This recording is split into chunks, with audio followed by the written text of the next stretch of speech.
ആത്മായനം ചാനലിലേക്ക് എല്ലാവർക്കും സ്വാഗതം.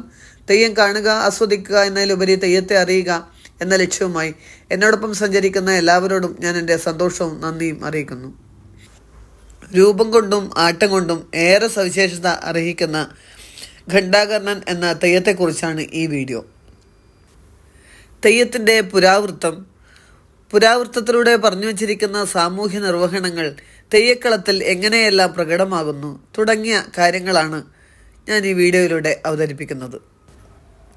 അരയിൽ 16 പന്തവും നീണ്ട മുടിയുമുള്ള ഈ തെയ്യത്തിൻ്റെ കാഴ്ചവട്ടം അതീവ മനോഹരമാണ്, ആകർഷകമാണ്. അതുപോലെ തന്നെ എടുത്തു പറയേണ്ടതാണ് തെയ്യത്തിൻ്റെ പുരാവൃത്തവും അതുപോലെ അവതാര മഹിമയും.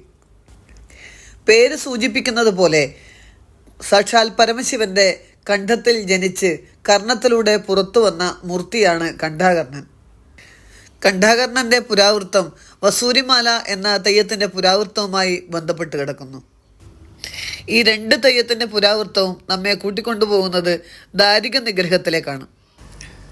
ദാരികനെ ഭദ്രകാളി വധിക്കുമെന്നുറപ്പായപ്പോൾ ദാരിക പത്നിയായ മനോദരി കൈലാസത്തിൽ പോയി തപസ് ആരംഭിച്ചു. ദാരികവധത്തിൽ നിന്ന് ഒരു തരത്തിലും പിന്മാറാൻ കഴിയാത്തതുകൊണ്ട് തന്നെ പരമശിവൻ മനോദരിയുടെ മുന്നിൽ പ്രത്യക്ഷപ്പെടാൻ തയ്യാറായില്ല. എന്നാൽ പാർവതിയുടെ അഭ്യർത്ഥന പ്രകാരം പരമശിവനെ മനോദരിയുടെ മുന്നിൽ പ്രത്യക്ഷപ്പെടേണ്ടി വന്നു. പരമശിവൻ തൻ്റെ വിയർപ്പ് തടയി കൊടുത്തുകൊണ്ട് ഇതിലൂടെ നിനക്ക് വേണ്ടതെല്ലാം ലഭിക്കുമെന്ന് അനുഗ്രഹിക്കുകയുണ്ടായി. മനോദരി പുറത്തു കിടക്കുമ്പോൾ കാണുന്നത് ദാരിക നിഗ്രഹം കഴിഞ്ഞ് അട്ടഹസിച്ചു കൊണ്ടുവരുന്ന ഭദ്രകാളിയാണ്. അതീവ ദുഃഖവും കോപവും കൊണ്ട് ജ്വലിച്ച മനോദരി തൻ്റെ കയ്യിലുള്ള വിയർപ്പു തുള്ളികൾ ഭദ്രകാളിയുടെ ദേഹത്താണ് വലിച്ചെറിയുന്നത്. നിറയെ വസൂരിക്കുരുക്കൾ നിറഞ്ഞപ്പോൾ ഭദ്രകാളി ബോധം കെട്ട് വീണു.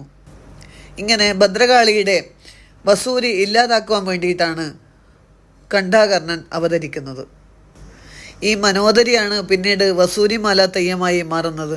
വസൂരിമാലയുടെ പുരാവൃത്തം മറ്റൊരു വീഡിയോയിൽ നമുക്ക് വിശദമായി പറയാം.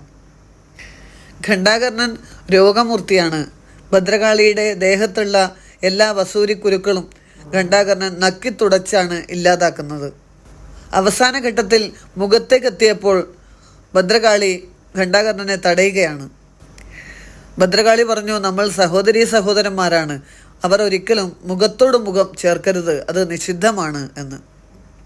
വസൂരി വലുതായിട്ട് ബാധിച്ചു കഴിഞ്ഞാൽ പലപ്പോഴും മുഖത്തുള്ള കല ബാക്കിയാവുന്നത് നമ്മൾ കാണാറുണ്ട്. ഇതെല്ലാം തന്നെ വിശ്വാസവുമായി ബന്ധപ്പെട്ട് കിടക്കുന്നതാണ് എന്ന് നമ്മൾക്ക് പുരാവൃത്തത്തിൽ നിന്ന് വായിക്കാൻ കഴിയും. ഘണ്ടാകർണൻ രോഗമൂർത്തിയാണെന്ന് പറഞ്ഞുവല്ലോ.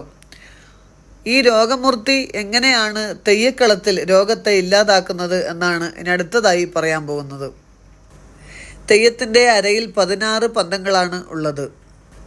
ഇതാകട്ടെ വളരെ വലിയ പന്തങ്ങളുമാണ്. മറ്റ് സാധാരണ തെയ്യങ്ങളുടെ പന്തങ്ങൾ ഉണ്ടാക്കുന്ന രീതിയിൽ നിന്ന് കുറച്ച് വ്യത്യസ്തമായിട്ടാണ് ഈ പന്തങ്ങൾ കെട്ടിവയ്ക്കാറുള്ളത്. തെയ്യത്തിലെ ഏറ്റവും സുപ്രധാനമായ ചടങ്ങാണ് ഈ പന്തം കുടഞ്ഞു കളയൽ എന്നത്.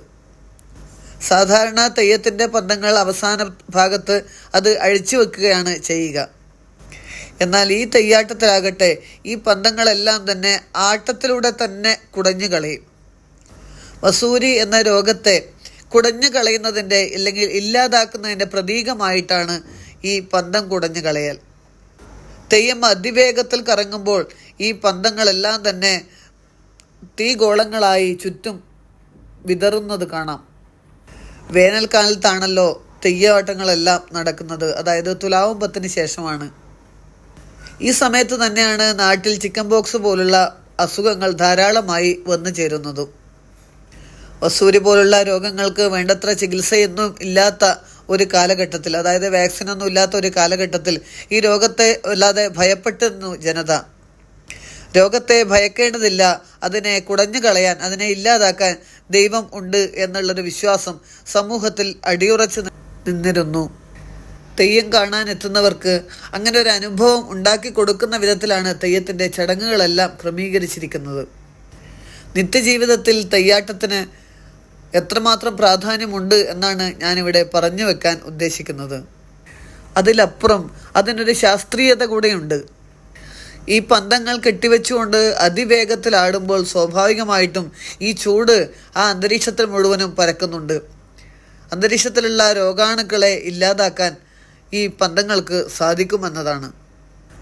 ഏതൊരു കലാരൂപവും സമൂഹത്തിൻ്റെ ആവശ്യത്തിന് വേണ്ടിയിട്ടാണ് ഉണ്ടാകുന്നത്. ആവശ്യമുള്ളത് കൊണ്ടാണ് അത് സമൂഹത്തിൽ നിലനിൽക്കുന്നതും. ഒരു കലാരൂപം എന്ന രീതിയിൽ ആസ്വദിക്കുന്നവർക്ക് ഒരുപാട് ആസ്വാദന സാധ്യതകൾ തെയ്യത്തിലുണ്ടെന്ന് പറയാം. എന്നാൽ വേദനിക്കുന്നവർക്ക് തെയ്യം എപ്പോഴും ഒരു കൈത്താങ്ങ് തന്നെയാണ്. രോഗം വന്നവർക്കും രോഗം വരുമെന്ന് ഭയപ്പെടുന്നവർക്കും തെയ്യക്കളത്തിൽ നിന്ന് ലഭിക്കുന്ന ആത്മവിശ്വാസവും ആത്മധൈര്യവും വളരെ വിലപ്പെട്ടതാണ്. തെയ്യം നൽകുന്ന മഞ്ഞളും കുറിയും അണിഞ്ഞുകൊണ്ടാണ് ഓരോ ഭക്തനും അല്ലെങ്കിൽ ഓരോ വ്യക്തിയും തെയ്യക്കളത്തിൽ നിന്ന് മടങ്ങുന്നത്. മഞ്ഞളിനാകട്ടെ നമുക്കറിയാം, അണുവിമുക്തമാക്കാനുള്ള വലിയൊരു കഴിവ് അതിനുണ്ട്. ഇങ്ങനെ തെയ്യക്കളത്തിലെ സവിശേഷമായ അന്തരീക്ഷം, പന്തത്തിൽ നിന്നുയരുന്ന അഗ്നിയുടെ ചൂട്, മഞ്ഞളും കുറിയിലൂടെ ലഭിക്കുന്ന അണുവിമുക്തത, ഇവയെല്ലാം തന്നെ ഭക്തന് നൽകുന്ന അല്ലെങ്കിൽ അത് രോഗത്തെ ഭയക്കുന്ന ഒരാൾക്ക് നൽകുന്ന വലിയൊരു ആശ്വാസമാണ്. ഇന്ന് വസൂരി പോലുള്ള രോഗങ്ങൾക്ക് വാക്സിൻ വന്നിട്ടുണ്ടെങ്കിലും പ്രവചനാതീതമായി എപ്പോൾ വേണമെങ്കിലും കടന്നു വരാവുന്ന കൊറോണ പോലുള്ള രോഗങ്ങൾ നമുക്ക് ധാരാളമായി ഉണ്ട്. ഇവയെ ചെറുത്തു തോൽപ്പിക്കാൻ ഇതുകൊണ്ടാവും എന്നല്ല ഞാൻ ഉദ്ദേശിക്കുന്നത്. എങ്കിലും അഗ്നിക്ക് ഏതൊരു വൈറസും ഒരു പരിധിവരെ കീഴടങ്ങും എന്ന് തന്നെയാണ് നമ്മുടെ വിശ്വാസം. തെയ്യത്തിൻ്റെ അനന്ത സാധ്യതകളാണ് ഞാനിവിടെ പറഞ്ഞു വെക്കാൻ ഉദ്ദേശിക്കുന്നത്. ഒരു കലാരൂപം എന്നതിലുപരി അതിന് സമൂഹത്തിൻ്റെ ജീവിതവുമായി നിലനിൽപ്പുമായി ഒട്ടനവധി ബന്ധങ്ങളുണ്ട്. അതുകൊണ്ട് തന്നെ ഇത്തരം കലാരൂപങ്ങൾ എക്കാലത്തും നിലനിൽക്കേണ്ടതാണ് എന്ന് മാത്രം പറയുന്നു. നന്ദി, നമസ്കാരം.